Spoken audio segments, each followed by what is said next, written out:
Okay, so taking up the Indian Express newspaper now. So picture में आप देख सकते हो launch of hmm. XPoSat through PSLV C58 Shri तो हरिकोटा। C58 जो है वो एक तरह का PSLV के अंदर में रैंकिंग होता है, 1 2 3 4 ऐसे, या फिर ऐसा कोई अलग अलग नेमिंग होता है, स्पेसिफिक कॉज के लिए होता है। PSLV व्हीकल हो गया, और एक्सरे पोलारीमीटर सैटेलाइट हो गया। तो ऊपर में जो टिप है उसमें सैटेलाइट रहेगा, बाकी ऊपर से नीचे व्हीकल हो गया। तो हम्म। GSLV PSLV SLV तो एक होता है। तो फर्स्ट मिशन है वर्ल्ड का 2024 में, तो MSP श्रीहरिकोटा, जो होते हैं, आंध्र हाँ, प्रदेश।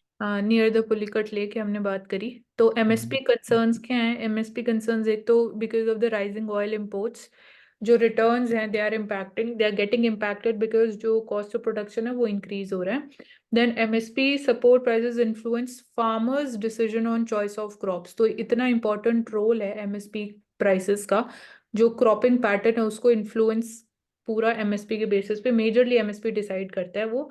एंड वो ये कि जैसे वीट स्क्यूड प्रोक्योरमेंट जो नॉर्दर्न स्टेट्स में पंजाब हरियाणा में होती है, क्योंकि फार्मर्स उनको कल्टीवेट करना इसलिए प्रेफर करते हैं क्योंकि उनकी एमएसपी रिलेटिवली हाई रहती है, lower returns on seeds for edible oil. तो एडिबल ऑयल मिशन भी है, वी आर ट्राइंग की डोमेस्टिक प्रोडक्शन ज़्यादा इंक्रीज हो, सो दैट अगेन यहाँ पे भी हमारी इम्पोर्ट डिपेंडेंस कम हो सके।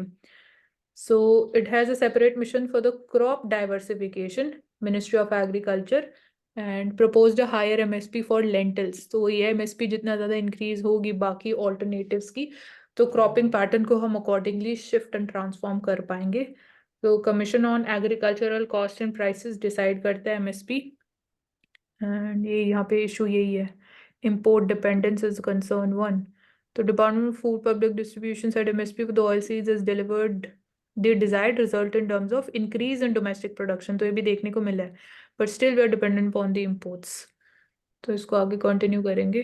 नेक्स्ट पेज एक बार। जैसे एमएसपी की बात की जाती है वीट और राइस के उसमें, कि एमएसपी दिया जाता है इसलिए इतने ज्यादा अ, उनका कल्टीवेशन होता है। उसके लिए दूसरा एक ये रीजन दिया जाता है कि अगर वो नहीं होगा तो फूड सिक्योरिटी नहीं रहेगी। लेकिन जैसे पंजाब हरियाणा और यूपी में बहुत ज्यादा प्राइस पर एमएसपी से परचेज की जाती है, उसके बाद वो खराब होती है। तो इतना ज्यादा इफेक्ट पड़ेगा अगर वो शिफ्ट भी करते हैं तो किसी और क्रॉप के ऊपर, जैसे फूड हाँ, थोड़ा बहुत वो सिस्टम। है, मतलब वो पॉइंट को माइंड में रखना इम्पोर्टेंट है कि अगर ज्यादा शिफ्ट हो गया, मतलब सडनली वो इतना ड्रास्टिक लेवल पे ड्रॉप हो गई कल्टीवेशन फॉर जो मेजर सीरियल्स हैं, वीट एंड राइस है, तो फूड सिक्योरिटी के ऊपर कंसर्न्स डेफिनेटली एग्जिस्ट करते हैं। तो वो ये कि हमें ट्रांसफॉर्म करना है keeping in mind food security. और तो दूसरा चीज़ ये भी है ना मानसी, कि जो MSP है, इट इज़ जो सबके लिए दिया जाता है।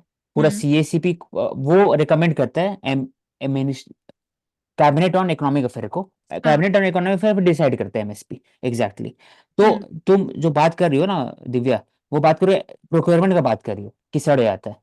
तो MSP जो प्रोक्योरमेंट होता है, FCI करता है वीट और राइस का, और नाफेड करता है पल्सेस का। उसके अलावा प्रोक्योरमेंट में बहुत दिक्कत होता है। इसलिए जो फार्मर वो चाहते हैं कि प्रोक्योरमेंट सरकार ही कर दे, इसलिए वो वीट और राइस और बाकी सब में आता है। जो पंजाब का नहीं, एग्जाम्पल लेते हैं आपने। एमएसपी ज्यादातर इन 2 या 3 स्टेट्स में देखने के लिए मिलता है। अगर वो प्रोडक्शन को कम करते हैं तो इतना ज्यादा इफेक्ट होगा फूड सिक्योरिटी के ऊपर, हाँ मैं तो ये बिल्कुल बोल। होगा, बिल्कुल होगा, उस पे होगा। हम्म। हम्म। सो सेकंड कंसर्न ये अनइक्वल बेनिफिट्स दिए जा रहे हैं, तो वीट प्रोक्योरमेंट वो स्क्यूड साइकिल जो है एमएसपी की, उसकी बात हो रही है यहाँ पे। And third concern is WTO obligations, वही कि आप सब्सिडी जो प्रोवाइड करते हैं, WTO को कहना यही है कि it leads to trade distortion. तो जो डेवलपिंग कंट्रीज हैं उनको डेफिनेटली एक टाइम विंडो दी गई है कि आप इतने ईयर्स तक इतना अमाउंट ऑफ सब्सिडी प्रोवाइड कर सकते हो। फूड सिक्योरिटी कंसर्न भी जो है, तो de minimis refers to the minimal amount of domestic support जो अलाउड है on the part of WTO, even though they distort the trade. तो जो agreements on agriculture 3 types of classification है, like blue box, amber box and एक और box होता है, I think orange box होता है। Blue box, amber box and orange box, right? Green box. Green, हाँ ग्रीन ब्लू बॉक्स। ग्रीन और amber. हाँ right.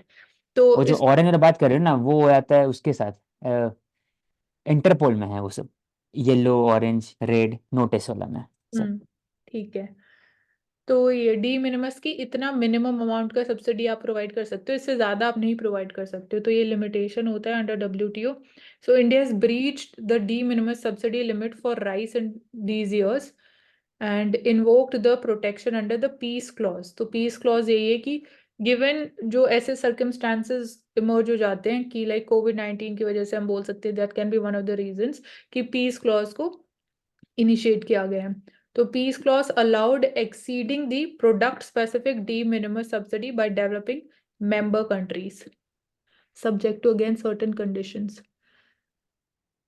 So this is the thing around this issue of MSP.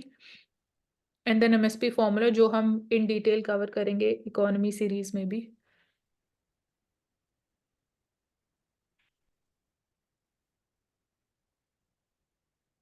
ऐसा क्यों है मानसी कि new year review में हमेशा ज्यादा केस होता है ड्रिंक एंड ड्राइविंग का? हाँ, ये हमने बात करी थी, सबसे पहला आर्टिकल यही लिया था कि पता होने के बाद भी न्यू ईयर इतना बड़ा इवेंट है, बहुत ज़्यादा क्राउड होगा, तो उसको फिर भी हम मैनेज नहीं कर पाते हैं. तो एक तो हमने पूरा ट्रैफिक अराउंड बात करी. तो ये कि सेलिब्रेशन, लोगों का मानना यही है कि जब तक ड्रिंक नहीं करेंगे तो उसको क्या सेलिब्रेशन माने. सेलिब्रेशन नहीं होगा, मजा नहीं आएगा. हम्म. सही बात.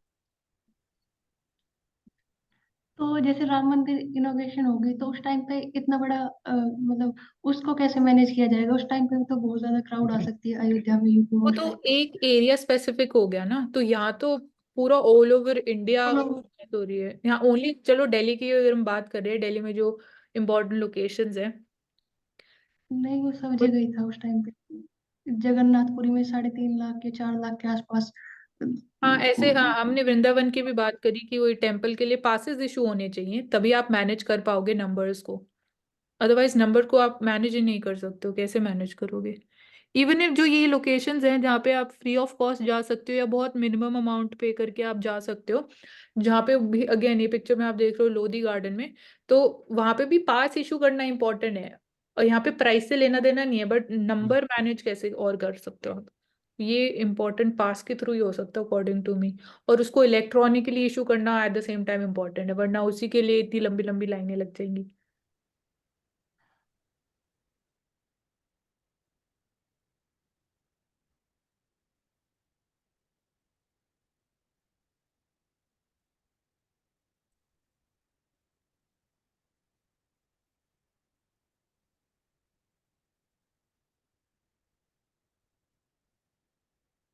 तो ये आधार एनेबल पेमेंट सिस्टम की हम बात कर चुके हैं. एक टर्म यहाँ लिखी हुई, वेपनाइजिंग टेक्नोलॉजी स्पेशली आधार. तो ये ऑपोजिशन का कहना है कि आधार को भी मिसयूज किया जा रहा है, जो एक्चुअल बेनिफिशरीज हैं उन तक फिर भी जो प्रॉब्लम है, रूट कॉज प्रॉब्लम है, वो इसके थ्रू रिजॉल्व नहीं होगा. तो उनका कहना है, बट एक्चुअली ऐसा नहीं है, बिकॉज ये सिस्टम पहले से फॉलो किया जा रहा है, तो ऐसा नहीं कि इसको हमने न्यू इम्प्लीमेंट किया है.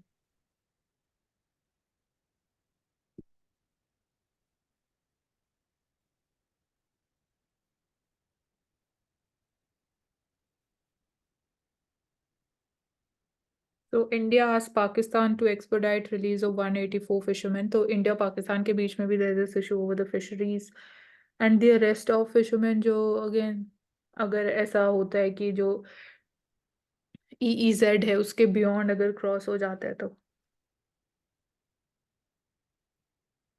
release and repatriation the missing Indian defense personnel and fishermen along with their boats from Pakistan's custody.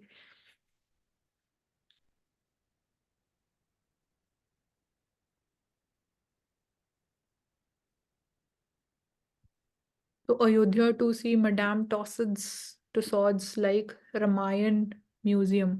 तो जैसे कि फेमस म्यूजियम है जहाँ पे wax statues of important personalities को मिलते हैं, तो इसी इन्हीं सिमिलर लाइंस पे अयोध्या में रामायण म्यूजियम क्रिएट किया जाएगा. तो मतलब वो थोड़ा जो एक्सपीरियंस होता है इट इज़ मोर रियलिस्टिक, जैसे लिखा 100 life size wax statues of Ram, Sita, Hanuman, their important characters from Ramayana जो बाकी हैं, they would be there. Ram कथा, तो this would be even important for जो चिल्ड्रन होते हैं उनको समझने के लिए. And again from the perspective of tourism and revenue generation, creative brain and siblings, easy understanding के लिए this would be important part. सैनिक स्कूल की हमने बात कर ली है।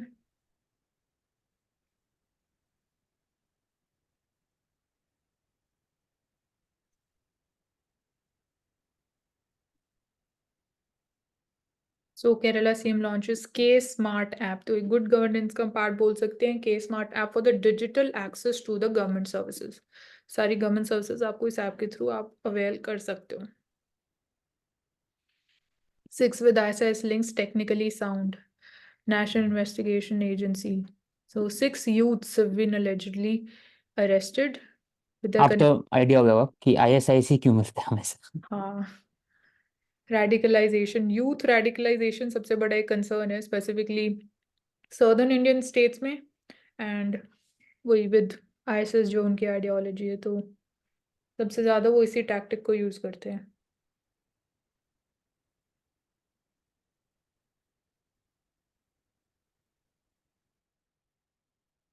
Okay, space is to place as eternity is to time, फिर क्या बोलोगे?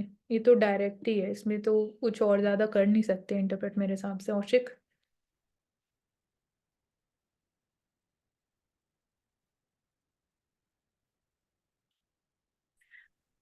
औशिक इस पे क्या बोलोगे वर्डली हाँ वाइज? एक सेकंड। हाँ, space is to place as eternity is to time.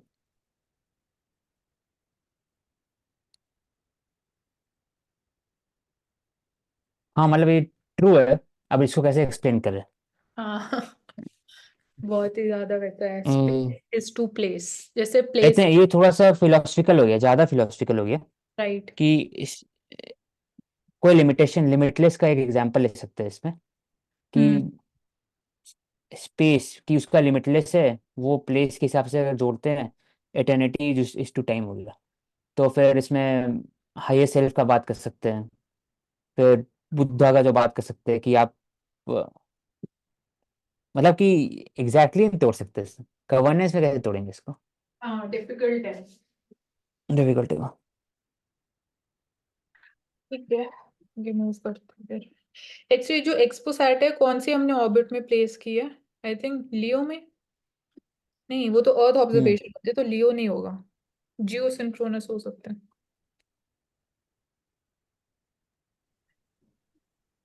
एक सेकंड।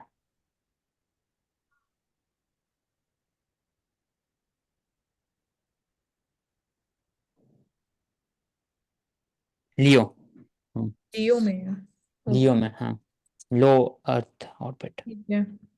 600 के आसपास होता है। 600 किलोमीटर ऑल्टीट्यूड। 450 में तो वही है international space station. Who is David and who is Goliath, एक डिफरेंट है।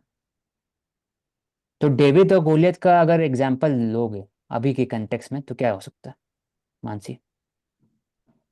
नहीं, मेरे को ये इसके बारे में क्लैरिटी नहीं है, जो स्टोरी है ये। मतलब स्टोरी जो मतलब सिंपल स्टोरी है, ज्यादा नहीं है कि डेविड एक तरह से हो गया कि छोटा, लेकिन वो डिटर्मिनेंट है, वो काम करता है हमेशा। गोलियत हो गया एक तरह से कि एकदम मॉन्स्टर टाइप बड़ा, उसे हम्म। हराना बहुत मुश्किल है, लेकिन डेविड हमेशा जीत जाता है लास्ट में, अपना वही रेजिस्ट दिखा दिखा के, मतलब काम करते हुए, डिसिप्लिन दिखा के, हम्म। हाँ, प्रैक्टिस करके।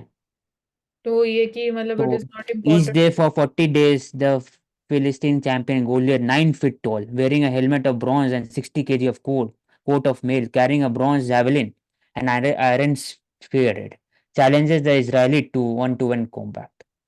तो हम्म। डेविड जो है वो फिर लड़ाई करके जीत जाते हैं गोलियत। तो ऐसा बोल रहा है कि जो डेविड इंडिया में हो सकता है, India against the global western global world order बोल सकते हैं। फिर राइट। बोल सकते हैं कि एक common man against the corruption, तो गोलियत हो गया, डेविड हो गया। वैसे बोल सकते हैं और जोड़ सकते हैं।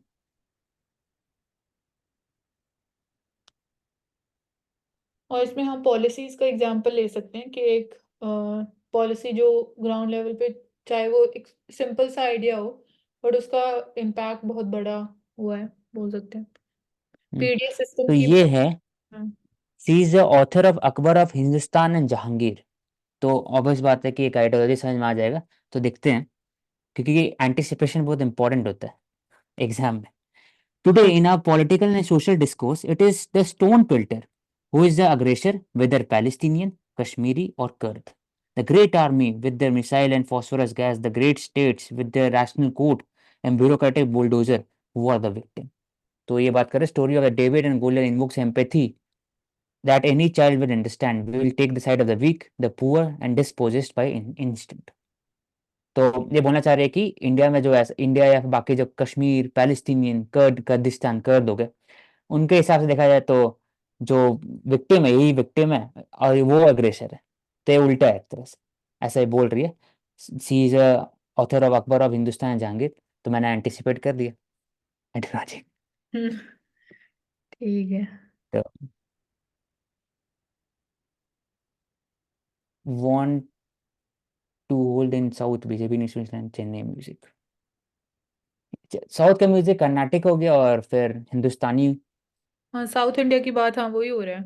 Culturally, hmm, needs to listen to Chennai music. So it's a secure and confident music. Hinduism in the South shows how one can be deeply devotional without denigrating other faiths. So मतलब वही कि बाकी faiths को भी equally respect करते हो and जो आपका cultural faith जिसको आप follow and believe करते हो उसको भी equally respect करना। तो this is the beauty and stepped in one of the own tradition while relishing the richness of others. So I think we can move forward. Indic Renaissance. In celebrations from Ayodhya to Vaikom, a new cultural spirit is rising.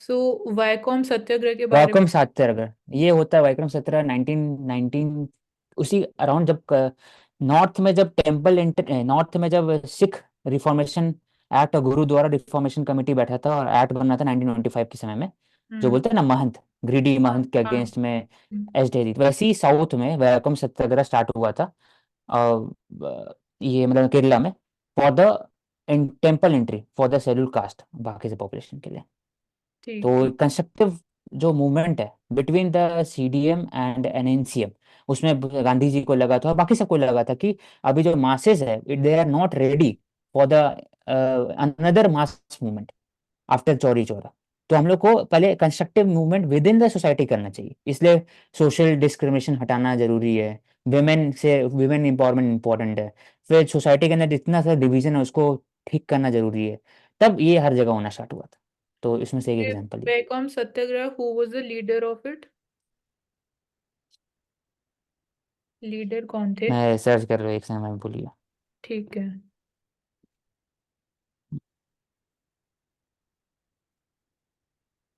Kingdom of Travancore oppressive caste system के माधवन याद है क्या केशवा Menon MP केशवा मेनन के Madhavan Yeah.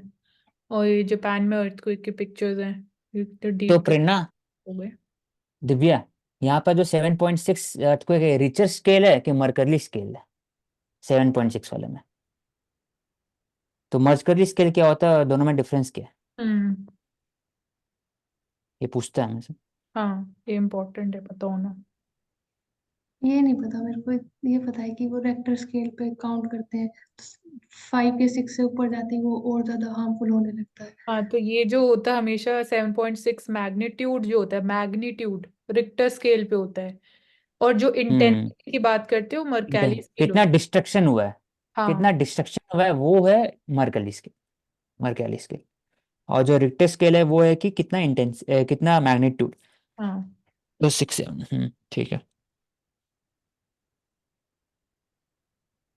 तो English channel एक तो हमें पता होना इम्पोर्टेंट है। Migrants crossing English channel down by over, मतलब ये इंग्लिश पता channel between the France and UK you तो ठीक। चैनल हो तो कौन सी दो वाटर बॉडीज कनेक्ट होती हैं?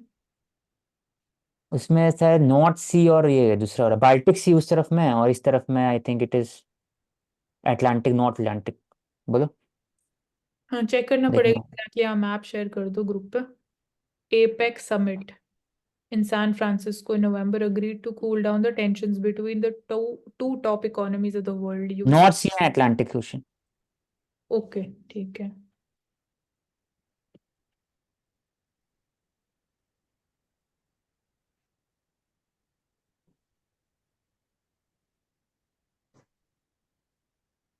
So India is negotiating FTAs with UK, European Union, Australia and Oman. तो यूएई के साथ ऑलरेडी हम साइन कर चुके हैं and no longer we are looking at import duties as revenue source in the free trade agreements or negotiations. तो import duties as a revenue कैसे act करती है औशिक, इसको बता सकते हो? Import duty as a revenue, तो हम्म इम्पोर्ट ड्यूटी जो यूज करता है बाय द डीजीएफटी वही इम्पोर्ट ड्यूटी करते हैं कि कोई हाँ, और करता मतलब है? कि जो इम्पोर्टिंग कंट्री है वो इम्पोर्ट ड्यूटीज इम्पोज करती है, और वो इम्पोर्ट करके मतलब कि जो कंट्री उसको एक्सपोर्ट ऐसे करे इंपोर्ट हम लोग कर रहे हैं, बाहर से लेके आ हाँ रहे हैं, तो इंपोर्ट ड्यूटी हम लोग इम्पोज करेंगे हाँ ऑन द हम import ऑस्ट्रेलियन गुड्स करेंगे। या ओमान गुड्स, तो हाँ, उससे फिर रेवेन्यू क्रिएट होता है। रेवेन्यू ठीक। जनरेट होता है। तो डब्ल्यूटीओ में हम मोस्ट फेवर्ड नेशन स्टेटस जो होता है कि सारे आपके जो ट्रेड पार्टनर्स हैं उनको इक्वली ट्रीट करना, इसका मतलब होता है मोस्ट फेवर्ड नेशन। तो दिस इज देयर। और जो टेक्निकल बैरियर्स टू ट्रेड है या नॉन टैरिफ बैरियर्स, हमें पता होना चाहिए sanitary phyto sanitary measures and deviation from nationally agreed standards. तो ये एग्जांपल है। फाइटोसैनिटरी और सैनिटरी मेजर्स मतलब कि जो स्टैंडर्ड्स ऑफ गुड्स हम एक्सपोर्ट करें, स्टैंडर्ड्स के ऊपर क्वेश्चन रेज किए जाते हैं कि ये अच्छी क्वालिटी का नहीं है। सपोज जो इंडिया फूड फ्रूट या हॉर्टिकल्चरल एक्सपोर्ट्स करता है, मैंगोज या बनानास एक्सपोर्ट करता है यूएसए में, अगेन उनको कभी कभी ऐसा होता है कि जो पूरा कंसाइनमेंट है उसको पूरे को एक्सेप्ट वो नहीं करते हैं, पूरे को वापस हमें फिर लेके आना पड़ता है। तो it is a problem also कि इसको, ये मतलब ऑब्जेक्टिव नहीं है इतना, इसको आप कैसे भी कोई भी कंट्री बोल सकती है कि आपने स्टैंडर्ड्स मीट नहीं किए। तो ये एक इशू है।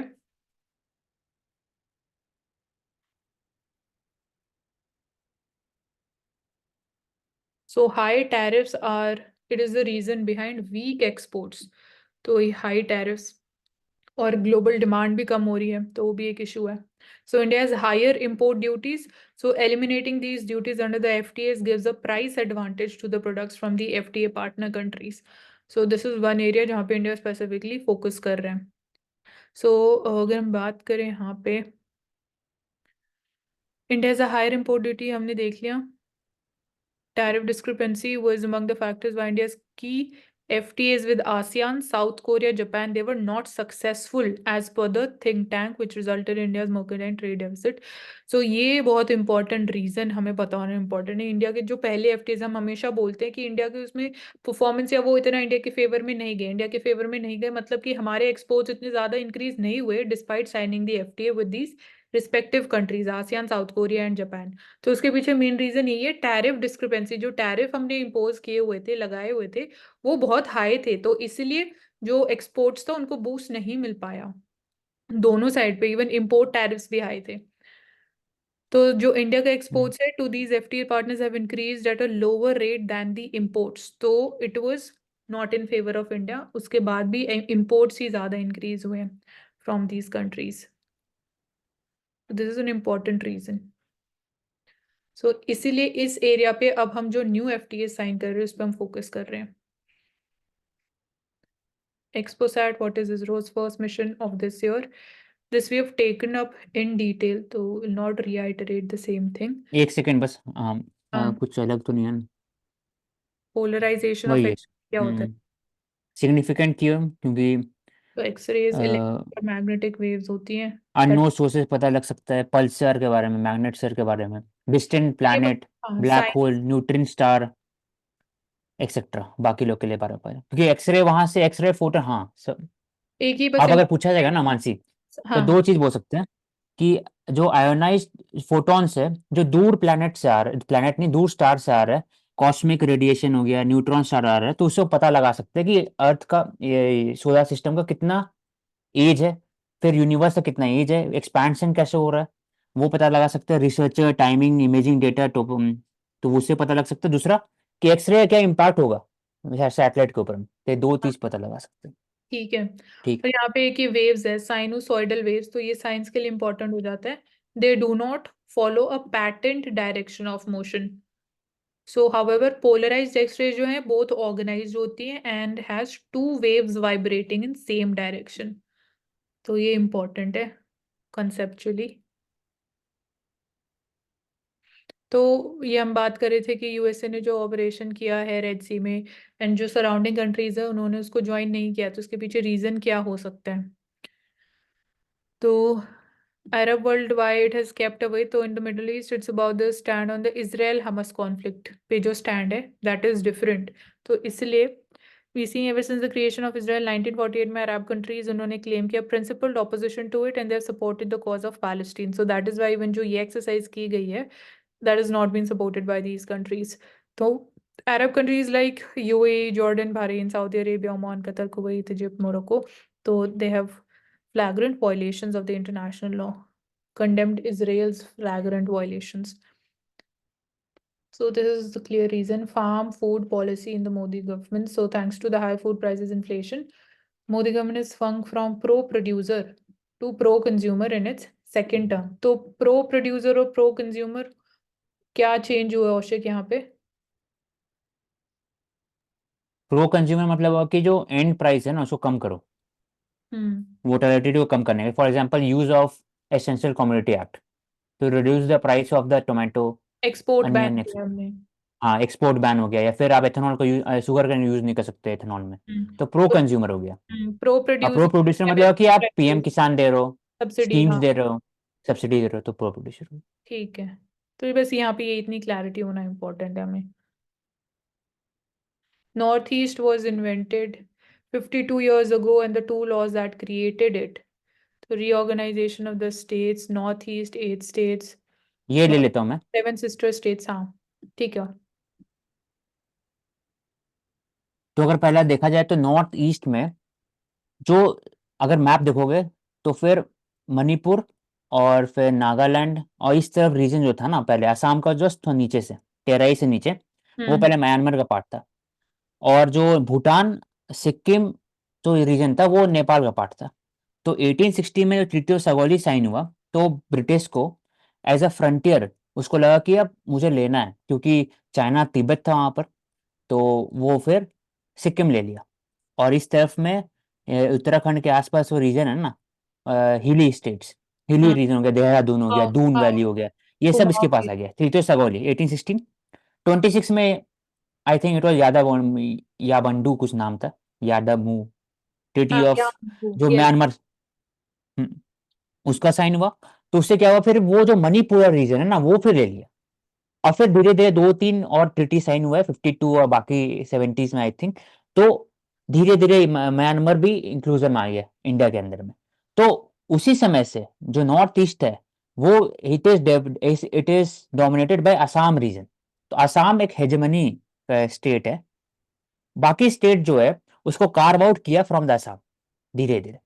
तो इसलिए लिखा हुआ है नॉर्थ ईस्ट को फ्रीक्वेंटली जो होता है असम के लिए, बाकी सब 7 सिस्टर प्लस सिक्किम को बोलते हैं हमेशा। तो north east region, north east council act by parliament 1971 में भी इसको रीऑर्गेनाइज किया गया। फ्रंटियर प्रोविंस बोला जाता था, कॉलोनियल असम लिखा हुआ है। तो असम डोमिनेट रीजन था। जैसे अगर बोलेंगे कि ईस्टर्न कंट्री, ईस्टर्न इंडिया, तो अगर ब्रिटिश के हिसाब से देखोगे तो क्या बोलेंगे, बंगाल डोमिनेट था ना। बिहार कहाँ था उस समय, उड़ीसा कहाँ था, छत्तीसगढ़ कहाँ था, बंगाल डोमिनेट। वैसे ही नॉर्थ ईस्ट में असम डोमिनेट था, फिर उसको तोड़ा गया अलग अलग रीजन के अंदर में। तो सिक्किम को मर्ज किया गया इंडिया में 1975 के अराउंड में, इंदिरा गांधी के उसमें सरकार था। और देखा जाए तो असम से अरुणाचल प्रदेश को अलग किया गया। फिर नॉर्थ ईस्ट फ्रंटियर ट्रैक्स और modern day Arunachal Pradesh and part of Nagaland was carved out 1914 के अंदर में। और फिर इंटीग्रेशन का बात कर लिए, इंटीग्रेशन हो गया इंडिया में 1947 में। 90% of region border became the international border. ये बोल दिया चिकन नेक, जिसको बोलते हैं सिलीगुड़ी कॉरिडोर। चिकन नेक कौन सा, जो पतला सा चैनल है नॉर्थ ईस्ट, और आप देखोगे तो वेस्ट बंगाल के स्टार्टिंग में ना एक पतला चैनल कनेक्टेड है विद द आसाम। तो सिलीगुड़ी कॉरिडोर इसी को बोलते हैं। चिकन नेक बोलते हैं क्योंकि चिकन जैसा है। मतलब वो नेक इतना नेक वो बोला, नॉर्थ ईस्ट नेक हो गया, बाकी बॉडी इंडिया हो गया, चिकन नेक ओनली इसलिए बोलते 20-25 हैं। किलोमीटर वाइड है तो वो बहुत नैरो हाँ only. State of Nagaland was created of year of the China war, is no accident. Nagaland को अलग किया गया और नागा इंसर्जेंसी स्टार्ट हुआ फिर, इसलिए उसको अलग भी किया। और उसमें बाकी सब जो इम्पोर्टेंट अफ्स्पा ये सब भी यूज किया गया इसको। तो ये बात है। तो ओवरऑल अभी धीरे धीरे इंटीग्रेशन हो रहा है, स्लो इंटीग्रेशन बोलते हैं। और पॉलिसी ऑफ नेहरूवियन सोशलिज्म का ये था उस समय कि हम लोग ट्राइबल नॉर्थ ईस्ट को स्लोली इंटीग्रेट करेंगे। तो और इंडियन गवर्नमेंट का भी जो पॉलिसी है कि एक्ट ईस्ट तो करेंगे, लेकिन पहले लुक ईस्ट भी करेंगे और एक्ट ईस्ट भी करेंगे, और नॉर्थ ईस्ट को जोड़ेंगे साउथ ईस्ट एशिया से। और एशियन कंट्री से, ताकि वो डेवलप हो जाए रीजन। तो धीरे धीरे उसी हिसाब से अगर देखोगे, उसी लेंस से, तो अल्फा से लेकर के बोडोलैंड ट्रीटी से लेकर के जो भी सेपरेटिस्ट ऑर्गेनाइजेशन है पिछले 5-6 साल में, वो धीरे धीरे सरेंडर कर रहे हैं और मेन स्ट्रीम में इंटीग्रेट हो। ठीक तो है। ये आज का नहीं आता अल्फा वाला, वो 2-3 साल पहले से हुआ। हम्म। तो okay.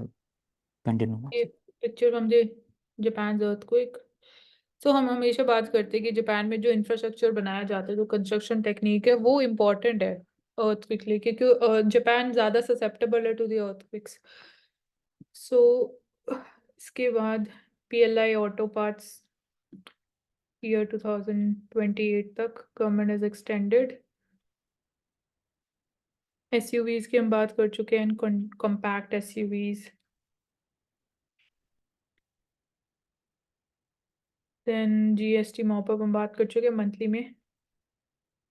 Private share rises but new projects down by 78%। तो न्यू कैपिटल एक्सपेंडिचर अनाउंसमेंट में प्राइवेट सेक्टर, हम बोलते हैं कि हमेशा नो गवर्नमेंट या पब्लिक सेक्टर ज़्यादा कैपिटल एक्सपेंडिचर शेयर जो है गवर्नमेंट का ज़्यादा है, तो प्राइवेट शेयर या फिर प्राइवेट इन्वेस्टमेंट भी इंक्रीज होनी चाहिए अकॉर्डिंगली, तो और हमारी इकोनॉमी को बूस्ट मिल सकता है। सो यहाँ पे जो ग्राफ है ये इम्पोर्टेंट है। अगर हम बात करें यहाँ पे वही शेयर की, तो ब्लू में गवर्नमेंट है एंड प्राइवेट सेक्टर।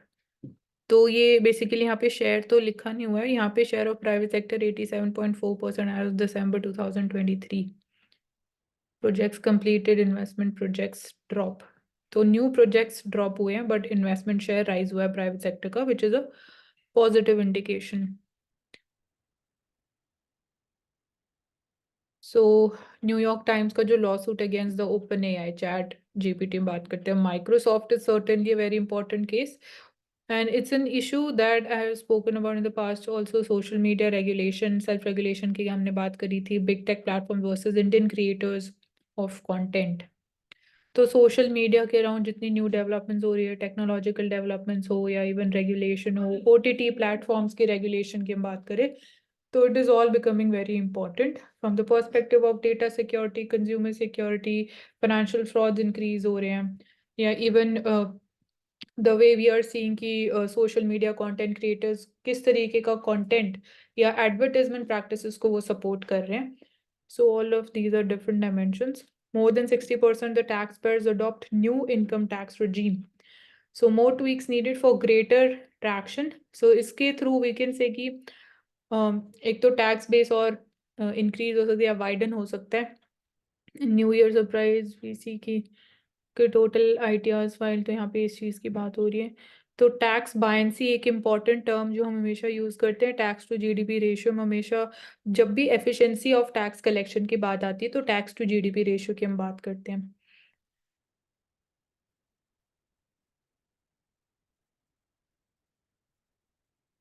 तो TOT model is one of the types of the public-private partnership model। Toll operate and transfer, हाँ, toll toll operator. operate and transfer model। So the highways are being constructed under this TOT model। मतलब आप पहले toll collect करोगे, you will operate, and जब आपको cost cover हो जाएगा you will transfer it to the government. तो NHAI important body है, national highways authority of India, initiated another round of monetization of its asset by seeking bids for the 3 highway stretches। तो ये कि sustainable model हमें निकल के आया है कि इवन पब्लिक प्राइवेट पार्टनरशिप के थ्रू जो रोड्स या नेशनल हाईवेज कंस्ट्रक्ट किए गए हैं, they are more, first they are of good quality, timely completion होता है, एंड इवन जो कॉस्ट की हम बात करते हैं तो they are more competitive also. So this has helped a lot in these areas। Aviation turbine fuel price cut by 4%। So even जो एयर टिकट्स प्राइसेस होते हैं उसमें भी एविएशन टर्बाइन फ्यूल का जो proportion, I think it is the major जो contribution है, वो ये जो वॉलेटिलिटी है ATF के प्राइसेस में, वो एयर टिकट के प्राइसेस पे सबसे ज्यादा इम्पैक्ट इसी चीज का होता है।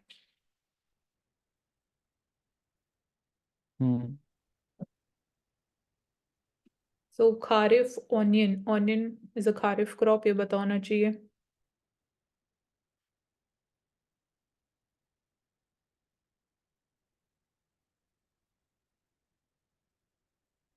Coal sector achieves 10% growth, 10.9% growth among 8 core industries। तो ये हम बात कर चुके हैं, फेज डाउन को इंडिया सपोर्ट करता है, तो आने वाले टाइम में अगेन जो हमारा डिपेंडेंस है on the coal fossil fuel that would be going up.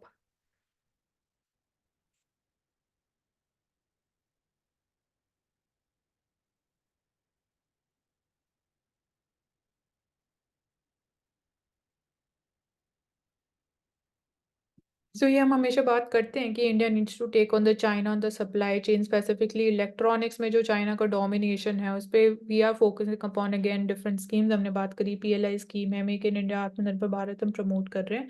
तो डोमेस्टिक प्रोडक्शन को कैसे हम और ज़्यादा इंक्रीज कर सकते हैं, and with that we can become a critical player in the supply chain by being an important country for assembling and even for the exports also. So even under China plus one strategy also we are trying ki how we can attract more investments, more companies, they can open up their, again, India can also become one of the important destinations for them. ठीक है। Hmm. So Adani hires planners and architects for the facelift of the Dharavi slums. So इसके around जो debate हम बात कर चुके हैं क्योंकि रीडेवलपमेंट की हम बात करें, इसी एरिया को जो यहाँ पे स्ट्रक्चर्स है परमानेंट, या इसको और कैसे हम मतलब इन्वायरमेंटली कंजर्व कैसे कर सकते हैं, डिजीजेस स्प्रेड ना हो, गिवन जो लोगों की लाइवलीहुड है। जैसे यहाँ पे जो मेजर लाइवलीहुड भी सीन कि MSME सेक्टर का डोमिनेशन सबसे ज़्यादा है, अनऑर्गेनाइज्ड सेक्टर में वर्कर्स दे आर पार्टिसिपेटिंग, तो वो सब यहाँ रहते हैं। इसको रीडेवलप करके जो लोग यहाँ रह रहे हैं अगर उनको यहाँ पे रहने के लिए जगह मिलेगी तब हम इसको एक्चुअली बोल सकते हैं रीडेवलपमेंट फॉर देम। अदरवाइज अभी कंसर्न ये है कि जब तक ये एरिया डेवलप हो रहा है तो they be shifted to a 10 kilometre away area, and उसके बाद when the completion is there. But problem यही है कि अगर यहाँ पे प्राइवेट प्लेयर है, अडानी इज देयर, तो इतना बड़ा प्रोजेक्ट है, इतना बड़ा लाइक ऑब्वियसली अमाउंट उनको स्पेंड करना पड़ेगा, तो उसके बाद ये फ्री ऑफ कॉस्ट तो होगा नहीं कि उन्होंने डेवलप कर दिया और लोगों को वापस यहाँ पे रहने के लिए जगह दे दी। तो एक क्रोनी कैपिटलिज्म टर्म हम यूज कर सकते हैं इधर। Hmm, so Modi gallery to open up in PM's museum. ठीक है। हाँ, पीएम्स म्यूजियम है ना, तो हो गई। ठीक। लास्ट 9 इयर्स में मेजर फीट्स क्या अचीव किए, तो क्या बोलोगे औशिक, लास्ट 9 इयर्स में इंडिया के लिए मेजर अचीवमेंट्स क्या रहे? लास्ट 9 इयर्स में सबसे इम्पोर्टेंट जो इंडिया का जो ग्रोथ स्टोरी है ना, वो वर्ल्ड को समझ में आना स्टार्ट हो चुका है। सेकेंड है कि जो सोशियो इकोनॉमिक डेवलपमेंट है with respect to last mile connectivity, चाहे वो स्वच्छ भारत अभियान ही रहे, चाहे वो सौभाग्य योजना रहे, PM आवास रहे, तो उसमें जो लास्ट माइल तक है कनेक्टिविटी कि आप ट्रांसपेरेंट के हिसाब से आप पहुंचा रहे हो, वो बढ़ गया है। तीसरा जो इंफ्रास्ट्रक्चर ग्रोथ है बहुत जल्दी हो रहा है, डेडिकेटेड फ्रेट कॉरिडोर, गति शक्ति से लेकर बाकी सब। चौथा जो इंडिया का जो असर्टिव डिप्लोमेसी है वर्ल्ड में, वो बढ़ गया। कि आप चाहे आप अभी देखो कि विद आर्टिकल 375 जैसे दिखा, या फिर इसराइल हमास वॉर के समय में इंडिया का जो स्टैंड रहा है, या फिर रशिया यूक्रेन वॉर के समय स्टैंड रहा है, या फिर इंडिया का जो वर्ल्ड वाइड पॉलिसी रहे कि पाकिस्तान को कैसे आइसोलेट किया जाए वर्ल्ड वाइड, फिर कैसे अपना एक स्ट्रैटेजिक ऑटोनॉमी क्रिएट किया, तो उसमें एक अच्छा स्टैंड रहे ओवरऑल इंडिया का। तो बड़ा है ऑब्वियस, नेट पॉजिटिव हुआ है इंडिया का लास्ट हाँ, 9 इयर्स में।